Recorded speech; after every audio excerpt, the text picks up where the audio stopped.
श्री सच्चिदानंद सद्गुरु साईनाथ महाराज की जय। श्री सच्चिदानंद सद्गुरु भगवान रमण महर्षि की जय। श्री सच्चिदानंद सद्गुरु भरद्वाज महाराज की जय। गुरुदेव दत्त। సద్గురు శ్రీడి సాయినాథుని యొక్క సాన్నిధ్యంలో భగవాన్ రమణ మహర్షి యొక్క సన్నిధానంలో ఆచార్య భరద్వాజ మహాశయ యొక్క ఆశీస్సులతో ఈరోజు సాయినగర్లో శ్రీ రమణాసుర లేఖంలోని అంతరంగాన్ని తెలుసుకుంటున్నాం. భగవాన్ రమణ మహర్షి పేరు ద్వారా తిరువన్నామలై అరుణాచలం. ఆ ఆశ్రమంలో సూర్యనాగమ్మ గారని ఒక ఆమె బాల వితంతు ఆ ఆశ్రమానికి వెళ్ళి అక్కడ ప్రతిరోజు జరిగే సంఘటనల్ని ఉత్తరాలు రాసి వాళ్ళ అన్నగారికి పంపించారు. ఆయన మన ఆంధ్రానే జన్మించారు. ఆ ఉత్తరాల ద్వారానే రమణ మహర్షి యొక్క నిజస్థితి ఏదో మనకు అర్థమవుతుంది. రెండవది, అక్కడ జరిగిన సంభాషణ ద్వారా మన జీవితంలో ఏది అలవర్చుకోవాలి, ఏది విడిచిపెట్టాలి, ఏ విధంగా జీవించాలనే విషయం ఒక్కొక్క ఉత్తరంలో మనకు అర్థమవుతుంది. మనం పెద్ద పెద్ద మాటలు ఆత్మ అంటాము, స్వరూపం అంటాము, ఏదో మనకి అర్థం కాదు. ముక్తి అంటాము, మోక్షం అంటాము. ముక్తి మోక్షం అంటే ఏంటి? మనకి మన దృష్టిలో ఏముంటుంది? ముక్తి మోక్షం, ముక్తి కావాలనుకుంటాం కదా, అనుకోరు మీరు? ఇప్పుడు మోక్షం కావాలనుకుంటాం కదా. ఏంటి ముక్తి మోక్షం? చెప్పండి. మోక్షం అంటే ఏంటి? నేరుగా పైకి పోవడం, స్వర్గంలో ఉండడం, అది అనుకుంటాం మనం. మోక్షం అంటే అది కాదు అని చెప్తున్నాడు. మోక్షం అంటే ప్రశాంతంగా ఉండడం మోక్షం. ముక్తి అంటే సంతృప్తిగా ఉంటే ముక్తి. అక్కడెక్కడో ఉండేది మనం చూస్తున్నామా? చనిపోయిన తర్వాత ఇక్కడ ఉండే మీరు చూడొచ్చు అని చెప్తున్నాడు. మనసు ఉన్నదా తృప్తిపడ్డాం అనుకోండి, ఆనందం ఉంటుందా ఉండదా? అసంతృప్తి ఉంటే అశాంతి ఉంటుంది. వాటికి మోక్షము శాంతి తెలియని దానికోసం ఎందుకు మనం పాకులాడేది? మన కళ్ళెదుగానే ఉంది, మన చేతల్లోనే ఉంది, మన మాటల్లోనే ఉంది, మన భావాల్లోనే ఉంది అని చెప్పాడు. ఇప్పుడు చెప్పిన తర్వాత ముక్తి మోక్షం అంటే ఆడాడకపోయేది కాదు, మన ఉన్న స్థలంలోనే చూసుకో, మనమే ఆనందాన్ని మనం పొందవచ్చు అనే భావం వచ్చింది అనుకోండి, ఉన్నదాన్ని సంతృప్తి పడదాము అనే ఆలోచన వచ్చింది అనుకోండి, మరి ఎంత ప్రశాంతం ఉంటుంది? మనకు లేదే అనే బాధ లేకుండా ప్రశాంతత. వారికి ఉందే అనుకోవడమే అశాంతి, అదే నరకం. ఇప్పుడు ఎదుటోడికి ఎదిగిపోతున్నాం అనుకోండి, మన మనసు కొత్త కొత్త అంటుంది అనుకోండి, మనం సరిగా నిలబోగలుగుతామా? సరిగా ఆనందగలుగుతామా? తిరిగింది అరగుతుందా? అదే నరకం అంటే. తిరిగింది బాగా జీర్ణమైందంటే అదే స్వర్గం అంట. ఇవన్నీ చెప్పుకుంటూ వస్తున్నాడు ఇక్కడ. అందుకని ఈ ఉత్తరాలు, ఒక్కొక్క ఉత్తరం నిజంగా ఇది తమాషాగా ఉంది, హాస్యంగా ఉంది, అందులో ఆనందం ఉంది, అర్థం ఉంది, భావం ఉంది. మన అంతరంగాన్ని తేల్చి చూపిస్తుంది ఒక్కొక్క ఉత్తరం. ఈరోజు ఉత్తరం ఆత్మస్వరూపం చిరంజీవులు. ఒక్కొక్క ఉత్తరానికి ఒక హెడ్లైన్ పెడుతున్నాడు, ఆత్మస్వరూపం చిరంజీవులు. 21 తేదీ ఫిబ్రవరి 1946 సంవత్సరం. ఆత్మస్వరూపం అసలు ఆత్మ అంటే ఏమిటి, నిజస్థితి ఏమిటి అనేది ఈ ఉత్తరంలో ఉండబోతుంది. ఒకడు వచ్చారు రామశాస్త్రి గారని, స్వామి, పరమమై ఆత్మస్వరూపం కోటి సూర్య సుభాషితో వెలుగుతూ ఉంటుంది కదా, నిజమేనా? మన దృష్టి అదే, భగవంతుడు ఇలా వెలిగిపోతుంటాడు కదా, కాంతిపోతుంటాడు కదా అని అనుకుంటూ ఉంటాం. అది నిజమేనా? అవునండి. ముందేమో మనకి సానుకూలంగా చెప్తాడు, ఆ తర్వాత మన ముట్టికేస్తాడు. ఆయనలోని చాతుర్యం అది. అవునండి అంటే మనం ముగిపోతాబ్బా, నేను చెప్పి కరెక్ట్ అనుకుంటాం. కోటి సూర్యకాంతం కలదే అనుకోండి, నువ్వు ఎట్లా నిర్ణయిస్తావు? భగవంతుడు అంతటా ఉన్నాడు, ఈ గుడిలోనే ఉన్నాడు, నా ప్రసాదం కనబడుతున్నాడు అని ఎలా నిర్ణయిస్తాను? నీ అనుభవం అది, నీ పరిణితి అది. ఇప్పుడు బాగుంది అంటాం అనుకోండి, బాగుంది బాగుంది బాగుంది ఇంతేనా? ఇంక పచ్చేతులు ఉంటే ఇంకా పెద్ద బాగుంది. నా చిన్న చేతులు కాబట్టి ఇంతవరకే బాగుంది. మరి ఇంతవరకే బాగుంటుంది, ఇంకా ఇంత బాగుంటుంది లేదా? భూమి ఈ 4 గదులేనా ఇంకా ఉందా? మనం ఈ 4 గదులు అనుకుంటున్నాం. ఈ గోడ తీసేసాం అనుకోండి, ఇంకా భూమి ఉంది కదా. కాబట్టి ఎలా నిర్ణయిస్తావు? నీ భావాన్ని బట్టి నిర్ణయిస్తావు. అర్థం కాల. సరే, ఈ ఇంటికి తూర్పేది, అది తూర్పు, అది తూర్పు. ఆ పక్కనే ఇంటికి తూర్పేదా? ఇదేమవుతుందా? ఆ ఇంటికి ఇదే పడవర అవుతుంది. అప్పుడు ఏది తూర్పు, ఏది పడవరా? ఇప్పుడు ఆ ఇంటికి ఇది పడవరైంది కదా. కాబట్టి ఎలా నిర్ణయిస్తావు నువ్వు ఏది తూర్పు ఏది పడవరని? నీ భావన పనిపిస్తున్నావు. అలాగే భగవంతుడు 1,000,000 సూర్యుల కాంతి అంటున్నావు, నిజమే. ఎలా నిర్ణయిస్తావు నువ్వు దాన్ని? ఓ అని ఒక్క సూర్యుడిని మనం సరిగా చూడగలమా? చూడండి, అక్కడ సమాధానం ఎలా చెప్తాను చూడండి. సూర్యుడిని ఒక్క కంటితో 2 కళ్ళు చూడగలమా? ఒక్క సూర్యుడే చూడలేము, నువ్వు 1,000,000 సూర్యుల కాంతి అంటున్నావు ఏంటి? ఏది ఆత్మస్వరూపము, అది ఎట్లా చూడగలుగుతావు? ఆ కన్ను వేరే అండి. ఏది? ఆ సూర్యకాంతి చూసే కన్ను అది వేరే. ఆ కన్ను ఎక్కడ ఉంటుంది? ఆ కన్ను హృదయంలో ఉంటుంది, జ్ఞాన నేత్రంలో ఉంటుంది. మన చర్మ చక్షువులు, రక్త మాంసం కూడా ఈ కంటితో చూసేది పరిమితం, ఈ జ్ఞానం చూసేది అపరిమితం. ఇప్పుడు మీరు మనసులో ఇక్కడ ఉన్నారు అనుకోండి, ఈడ కూర్చొని ఉన్నారు, మీ వారు ఎక్కడున్నారు? ఇప్పుడు బయట ఉన్నారు, అవునా? ఇక్కడ లేరు కదా. మీరు మీ వారు బయట పలానా ఉన్నారని చూస్తారా? చూడలేరు మీరు ఇక్కడ. అది జ్ఞానేత్రం బయట ఉంది. ఈ కడుపు మీ వారు చూడలేరు ఇక్కడ, కానీ మీలో ఇస్తారు మా ఇంటి అక్కడ ఉన్నాడు, ఆడున్నాడు, చూడగలుగుతా చూడలేరా? ఇది కూడా అంతే. జ్ఞానేత్రం ఉంటే అటువంటి 1,000,000 సూర్యులు కాదు, 1,000,000 సూర్యుల కాంతి కూడా మనం దర్శించగలము. మీరు మీ మనసు మీ ఇంటి ఆయన మీద ఉంది కాబట్టి మీరు చూడగలుగుతున్నారు, లేకపోతే మీరు చూడలేరు. మీ ఇంటి మనసు లేదని మీరు చూడగలుగుతారా? అదేవిధంగానే భగవంతుడు కాంతి అంతమైనప్పటికీ కూడా ఈ కన్నుతో నువ్వు దర్శించలేవు. 1,000,000 సూర్యుల కాంతితో నువ్వు దర్శించాలంటే ఆ కన్ను వేరే. ఆ కంటితో చూడగలిగినప్పుడు ఆత్మస్వరూపానికి నువ్వు ఏ పేరైనా పెట్టుకోండి. చూసినప్పుడు నువ్వు దానికి ఏ పేరైనా పెట్టుకో. అది రాముడు పెట్టుకుంటా, కృష్ణుడు పెట్టుకుంటా, ఏమైనా పెట్టుకో, దానికి ఇబ్బంది లేదు.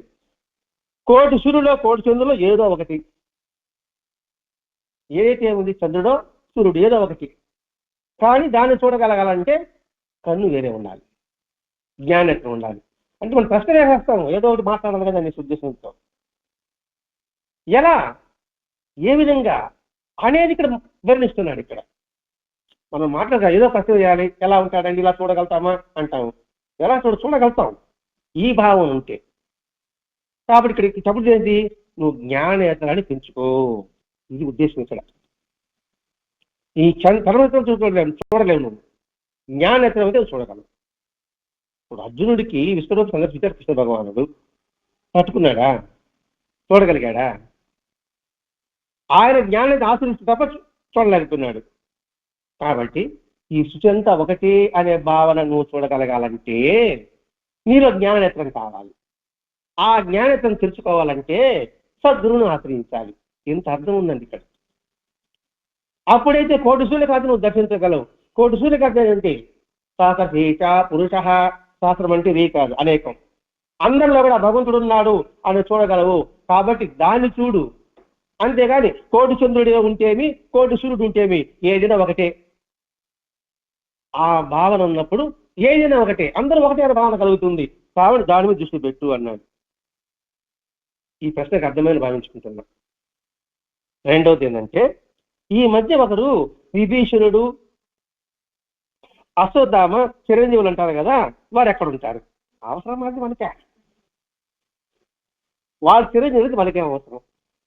వాళ్ళు ఉంటేమి లేకపోతేమి. మీరు వింటారు కదా, ఆంజనేయ స్వామి చిరంజీవిగా ఉంటారు, మన వీరి సంగతి మనకి తెలియదు. మన తెలిసి ఎవరు ఆంజనేయ స్వామి చిరంజీవిగా ఉంటారు అనుకుంటున్నాం. మిగతా అవసరం మనకి తెలియదు, మన పరిధి మనకి ఎవరు తెలియదు.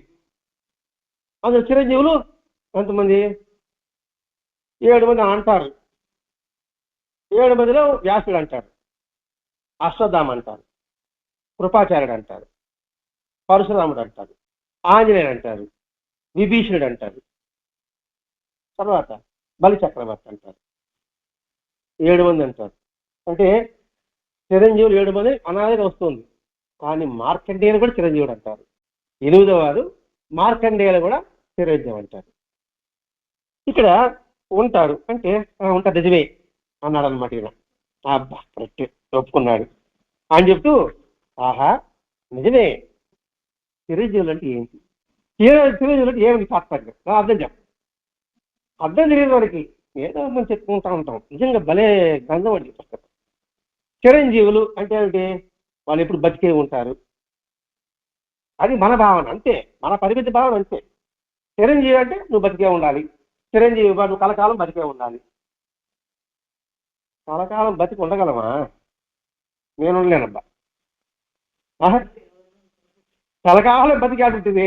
ఈ శరీరం ఇస్తేమో ఈ సృష్టి పోతా ఉంటుంది, బాగా వండగతా పళ్ళు ఉడిపి కళ్ళు కనపడుతుంది. నేను ఎన్ని సంవత్సరాలు బతికి నాకేం లాభమ్మా? అవునా కదా? అందుకని ఎప్పుడు సాగు వస్తుందా అంటా ఉంటారు పెద్దవాళ్ళు. అందుకే ఆమె కూడా దేవత అంటారు, మృత్యు దేవత అంటారు. ఎందుకంటే మనకు సాగులు ఇస్తారు కాదు, అవునా కదా? మృత్యు దేవత అంటారు కదా, అంటే ఆమె కూడా మనకి మంచి చేస్తుంది కదా. అలాగే చిరంజీవి తాత్పర్యం ఏమిటి? చక్కగా చెప్పండి. ఎప్పుడూ చెడని స్థితి ఏదో అది తెలుసుకున్నారు అని అర్థము. హనుమంతుడు కావచ్చు, విభీషణుడు కావచ్చు, బలిచక్రవర్తి కావచ్చు, కృపాచార్యుడు కావచ్చు, ఎప్పుడు చెడని స్థితి ఏదో అది తెలుసుకున్నారు వాళ్ళు. అంటే సత్యం తెలుసుకున్నారు, ఆ సత్యం జ్ఞానంగా మార్చుకున్నారు. జ్ఞానంగా మార్చుకొని వాళ్ళ జీవితంలో చరించారు, నడుచుకున్నారు. నడిచినబడింది శరీరం లేదు, కానీ వాళ్ళు ఇప్పుడు తలుచుకుంటున్నాం. అంటే వాళ్ళు ఇక్కడ ఉన్నారా లేదా? వాళ్ళు శరీరంతో లేరు, వాళ్ళతో తలుచుకుంటున్నామంటే వాళ్ళు ఉంటే తలుచుకుంటున్నాం అంటే వాళ్ళు ఇక్కడ ఉన్నట్టే కదా. వాళ్ళు ఎప్పుడు ఇక్కడే ఉంటారు కదా, వాళ్ళ చిరంజీవులు ఉంటారు కదా. వాళ్ళు ఇప్పుడు వాళ్ళ గురించి మాట్లాడుకుంటే వాళ్ళు ఇక్కడే ఉన్నట్టే కదా. అది చిరంజీవులు అంటే. అంటే శరీరం లేకపోయినా వాళ్ళు స్మరణీయులుగా ఉన్నారు. నువ్వు వాళ్ళు తెలుసుకుని ఏ లాభం లేవు, వాళ్ళలాగా నువ్వు చిరస్మరణుడిగా నీ జీవితాన్ని సాగించు. అది చెప్పని చెప్తున్నాడు రమణ మహర్షి. ఎంతకాలం బతికావు కాదు, ఏ విధంగా జీవించావు.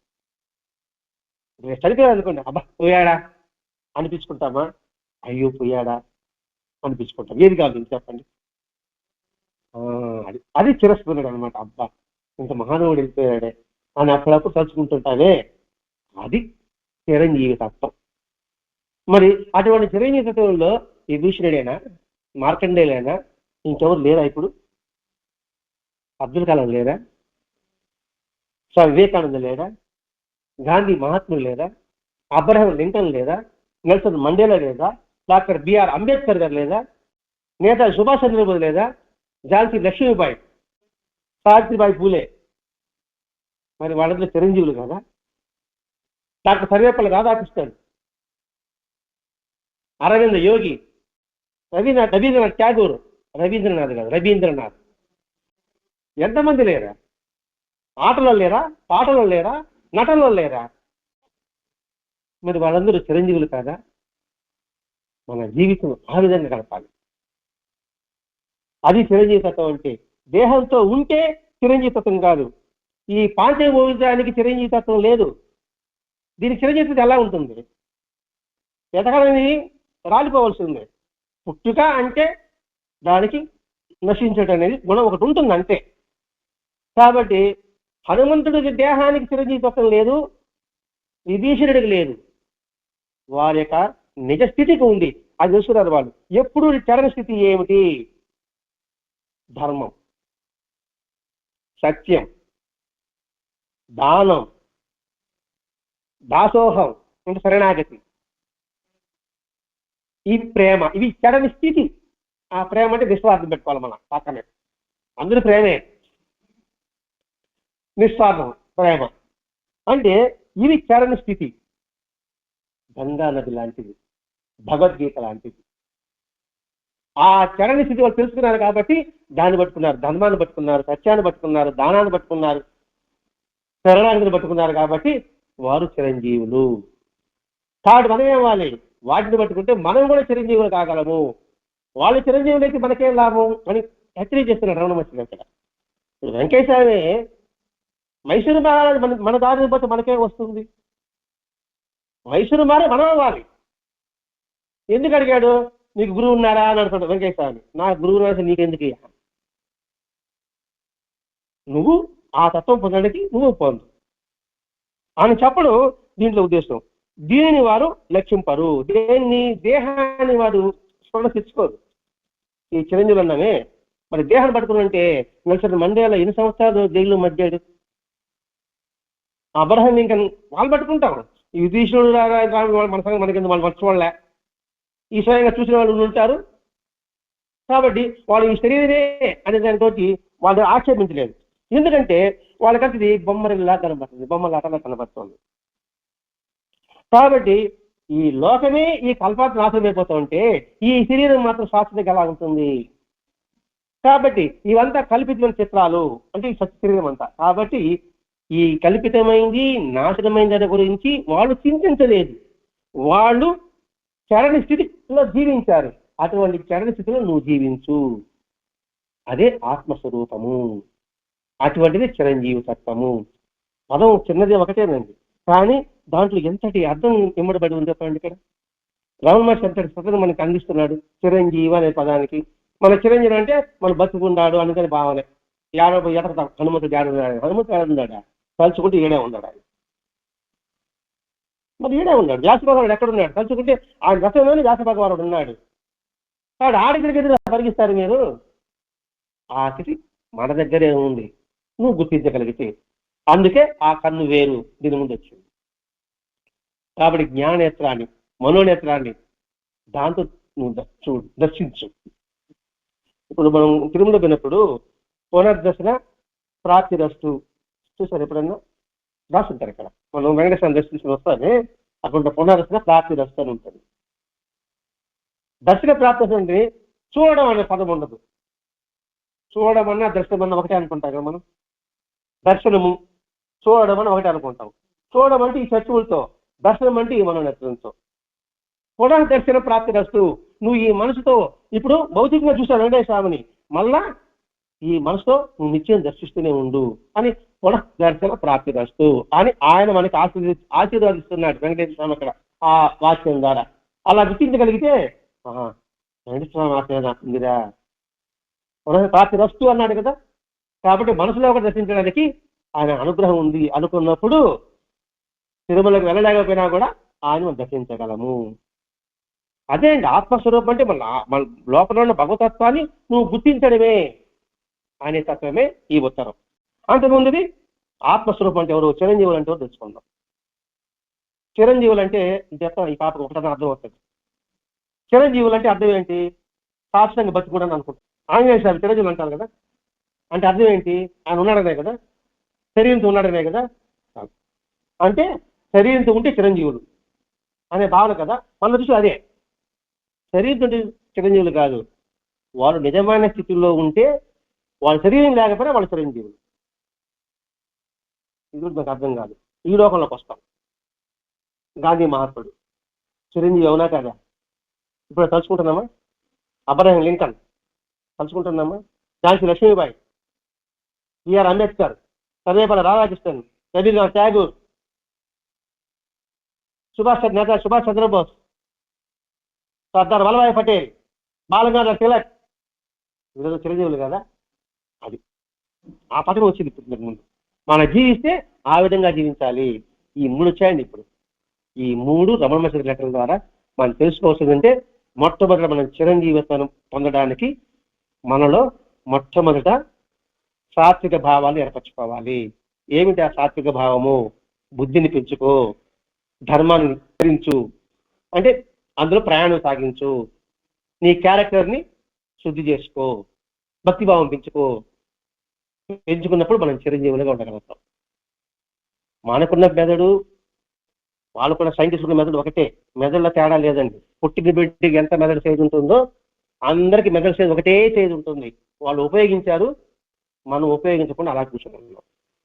వాడిని ఆదర్శంగా తీసుకొని మనం ఉపయోగించి మనం చిరంజీవులు కావాలి. అది జీవితానికి సార్థకత. భగవాన్ రమణ మహర్షి గారు ఎంతటి సత్యాన్ని మనకు బోధించాడు. ఈ వివరణంతా కూడా భరతార్థ మహర్షి గారు మనకు అందించడం వల్లనే. ఇందులో ఉన్నది చేయడం అనుకోండి ఏం అర్థం కాదు. కాబట్టి వాళ్ళకి ప్రణామాలు అర్పిస్తూ श्री सच्चिदानंद सद्गुरु साईनाथ महाराज की जय। श्री सच्चिदानंद सद्गुरु भगवान रमण महर्षि की जय। श्री सच्चिदानंद सद्गुरु भरद्वाज महाराज की जय। गुरुदेव दत्त।